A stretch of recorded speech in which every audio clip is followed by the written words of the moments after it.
လေးတွေကထူလိုက်တာအခုကဘယ်ကိုရောက်နေရလဲဆိုတော့ဒါကတော့ကျမတို့အရင်နေခဲ့တဲ့အိမ်ဟောင်းပေါ့နော်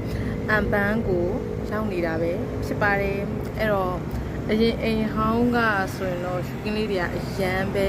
လှတယ်ရန်ပဲမိုက်တယ်ဒီမှာပေါ့နော်ပြမယ်ကဲဒါကတော့အခုမြင်ရတယ်ပေါ့နော်ရှူကင်းတွေတောင်တန်းတွေပေါ့နော်ဒါကတော့အမ်ပန်းပါKL နဲ့လည်းနီးတယ် KL နဲ့လည်းနီးတယ်ပြီးလို့ရှိရင်ဒီမှာသူ့ရဲ့အလှတရားလေးတွေရတယ်သူ့ရဲ့သဘာဝအလှတရားလေးတွေရတယ်ဒီလိုလေးပေါ့နော်တောတွေတောင်နေနဲ့ပေါ့နော်ဒီမှာတောတွေတောင်နေနဲ့ဒီပတ်လည်မှာဆိုရင်တော့တောင်နေနဲ့ကာရထားသလိုမျိုးပဲပေါ့နော် KL ကိုသွားမယ်ဆိုရင်လည်းမြို့ထဲသွားမယ်ဆိုရင်လည်းဒီအမ်ပန်းကမဝေးဘူးရှင်ကျမကအခုကျမတို့အရင်နေတဲ့အိမ်တစ်ကနေပြီးတော့ဒီအမ်ပန်းကိုခဏလာတာပေါ့နော်ဒါကတော့အရင်နေခဲ့တဲ့အိမ်ပဲဖြစ်ပါတယ်အခုဒီအိမ်မှာတော့အတော်တွေပဲနေရောတယ်ပေါ့နော်ကျမတို့ကတော့သွားချီလာလှည့်နေပါတယ်အရန်ပဲမိုက်ပါတယ်ရှင်ရာသူမှုလည်းကြည့်လိုက်ပါဦး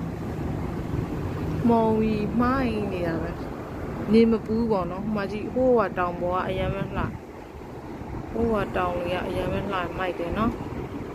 ရန်ပဲလှတယ်မိုက်ပါတယ်ရှင်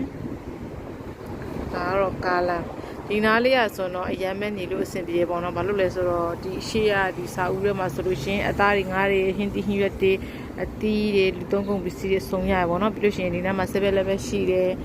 7-Eleven လည်းရှိတယ် KK လည်းရှိတယ်ပြီးလို့ရှိရင် KFC လည်းရှိတယ်စုံရှိရပေါ့နော်ကိုကဒီမှာလမ်းလျှောက်ချင်လည်းဒီမှာဘောလုံးကွင်းရှိတယ်ဒီကွန်ဒိုဝင်းထဲမှာလည်း basketball ကစားလို့ရတယ်အကုန်လုံးစုံရှိရပေါ့ရှင်